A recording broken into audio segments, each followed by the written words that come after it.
اس گفتگو کے دیکھیے، ایھا الملک،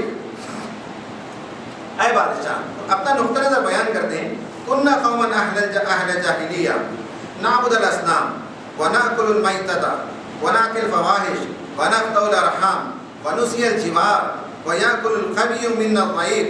کہا کہ اے بادشاہ، ہم وہ لوگ ہیں جو جاہلیت کے اندر مبتلا تھے، ہم بتوں کی پوجا کرتے تھے، وَنَأْكُلُ الْمَيْتَةَ، اور ہم مردار جانور کھانے والے لوگ تھے، یہ ہماری زندگی تھی، وَنَأْتِي الْفَوَاحِشَ، اور فحش کام ہم کرتے تھے، وَنَقْطَعُ الْأَرْحَامَ، اور خطا رحمی کرتے تھے رشتہ داروں کا، اور رحمی رشتوں کا کوئی پاس و لحاظ نہیں کرتے تھے، وَنُسِيَ الْجِوَارَ، اور پڑوسیوں کا حق نہیں ادا کرتے تھے، ان کو ہم تنگ کرتے تھے، ان کے ساتھ برا سلوک کرتے تھے، وَيَأْكُلُ الْقَوِيُّ مِنَّا الضَّعِيفَ، اور ہم میں سے جو قوی تھا، جو ہم میں سے ملٹی نیشنل کارپوریشن والا تھا، جو ہم میں سے زیادہ سرمایہ رکھتا تھا، وہ چھوٹے چھوٹے لوگوں کو نگل لیتا تھا۔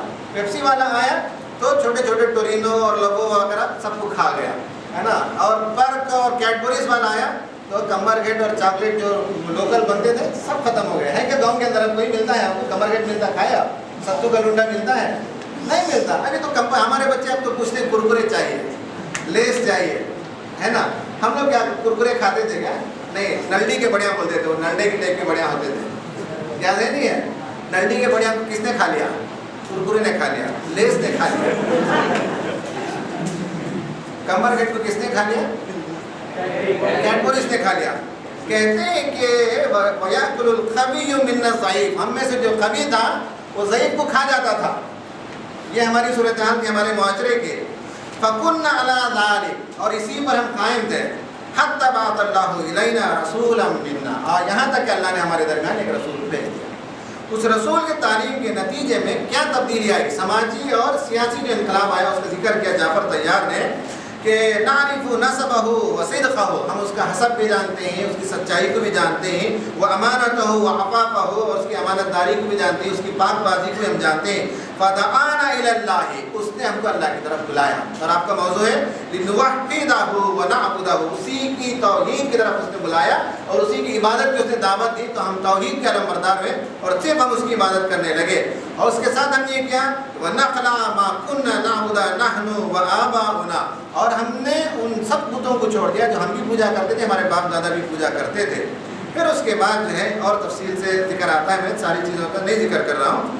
آخر میں اس نے کہا کہ اس کے نتیجے میں ہمارے سماج کے اندر جو تبدیلی آئی، وَأَمَرْنَا بِصِدْقِ الْحَدِيثِ، اس نے ہم کو تعلیم دی تو ہم سچ بولنے لگے، جھوٹ نہیں بولتے تھے، ڈاکومنٹس لکھتے تو غلط نہیں لکھتے تھے، رشوت دے کر ڈاکومنٹس نہیں تیار کراتے تھے، جو کہتے تھے سچ بات کہنے کی اس نے تعلیم دی۔ وَأَدَاءِ الْأَمَانَةِ، اور امانت ادا کرنے کی تعلیم دی۔ وَصِلَةِ الرَّحِمِ، اور رحم کا صلہ رحمی کا اس نے ہم کو جو ہے حکم دیا، وغیرہ وغیرہ، اس کی پوری باتیں آئیں۔ اس کے بعد کہا وَأَمَرْنَا، اس رسول نے ہم کو تعلیم دی، اور بہت لمبی باتیں میں چھوڑ رہا ہوں اس کو۔ وَأَمَرْنَا أَن نَعْبُدَ اللَّهَ وَحْدَهُ، اور اس نے ہم کو تعلیم دی کہ ایک اللہ وحدہ لا شریک کی عبادت کریں، لا نشرک بہ شیئا، اس کے علاوہ کسی اور کی عبادت نہ کریں۔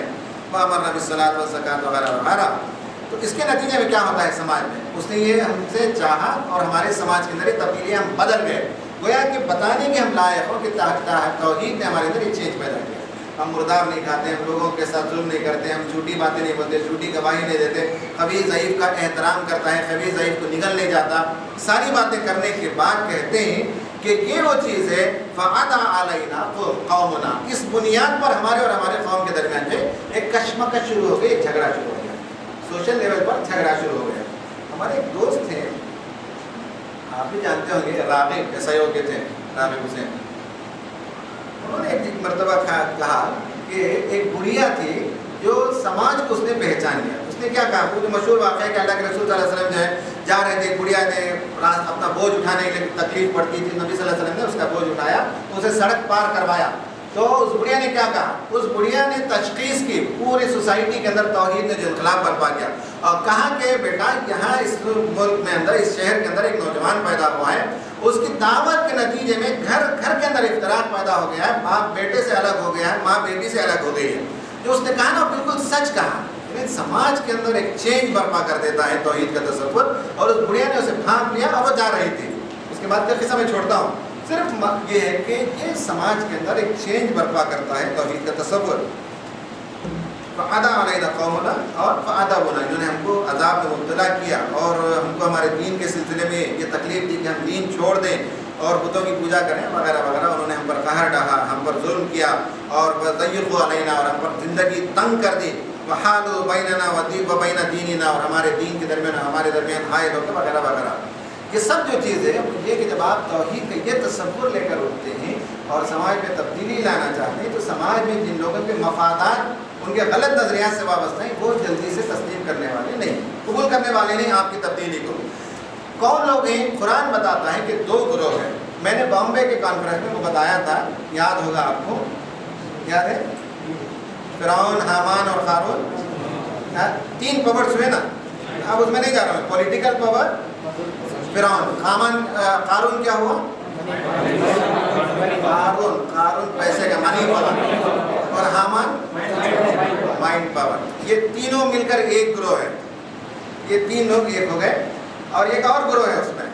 اور وہ قرآن نے یہ سب جو ہے کیریکٹرز کا ذکر کیا. فرعون سے مراد وہ شخص فرعون ہی نہیں بلکہ قیامت تک جس کے اندر فرعونیت کی صفت ہوگی وہ سب فرعون ہو گئے.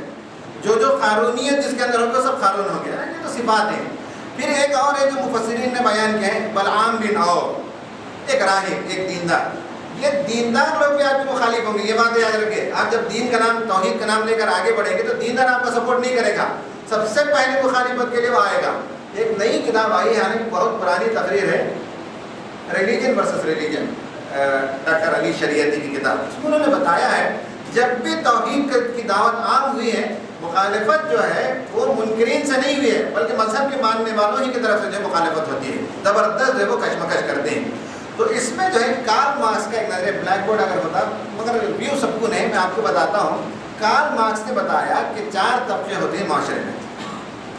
ایک طبقہ ہوتا ہے جو ایرسٹوکریسی کا طبقہ، جو بادشاہوں سے یا حکمرانوں سے تعلق رکھتا ہے.